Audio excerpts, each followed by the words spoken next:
आताच्या क्षणाची सर्वात मोठी बातमी, इंडिया पाकिस्तान ट्रेड बंद.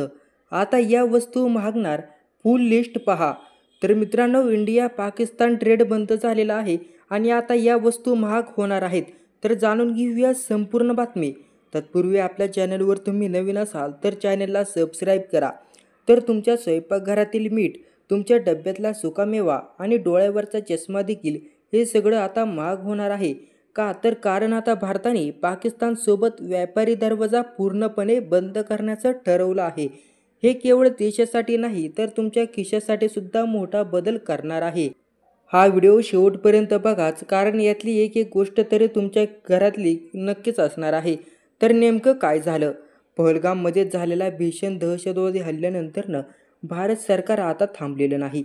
सीमेवर फक्त बंदुकांचा आवाज नाही, आता तिथे मालगाड्यावरही थांबवल्या आहेत. भारत आता पाकिस्तानमधला मुख्य व्यापार, जो वाघा आणि अटारी सीमेवर होता, तो पूर्णपणे बंद केलेला आहे.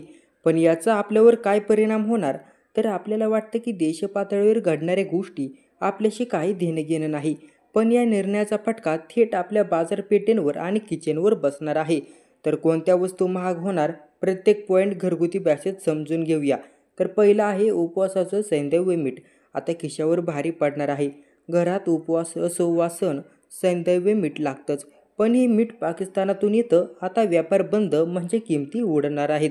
सुकामेवा, सणांच्या सोबती पण आता डोळे पांढरे, काजू, बदाम, अंजीर हे सगळं पाकमधून स्वस्त यायचं.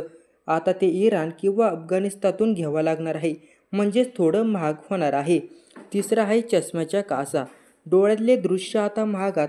कमी बजेटमध्ये चष्मा घालणाऱ्यांसाठी ही बातमी थोडी चिंतेचे कारण आहे, कारण महत्त्वाचे लेन्स पाकिस्तानमधून यायचे होते. चौथा आहे सिमेंटचे दगड चुने.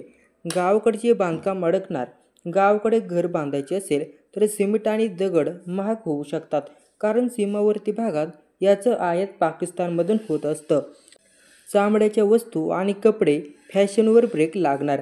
पाकिस्तानातले दुप्पट भरतकामाचे कपडे, ज्यांना फॅशनमध्ये आवड होती, त्यांना आता दुसरा पर्याय शोधावा लागणार आहे. मग भारत काय करणार? भारत काही हातावर हात धरून बसणारा देश नाही. देशातील उद्योगपती आणि स्थानिक उत्पादक आता या पर्यायावर शोधत आहेत. मेक इन इंडिया याला नवीन बूस्ट मिळणार आहे. आता देशातच तयार झालेल्या किंवा वस्तूंना प्राधान्य दिलं जाणार आहे. तर याचा मुख्य फटका कोणाला बसणार?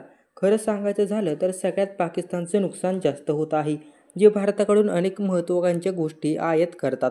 औषधे, चहा, मसाले, कापड. भारताच्या तुलनेत त्यांची अर्थव्यवस्था लहान आणि आधीच संकटात आहे. तर भारतात थोडा त्रास होईल, पण पाकिस्तानला याचा जबरदस्त आर्थिक दसरा बसणार आहे.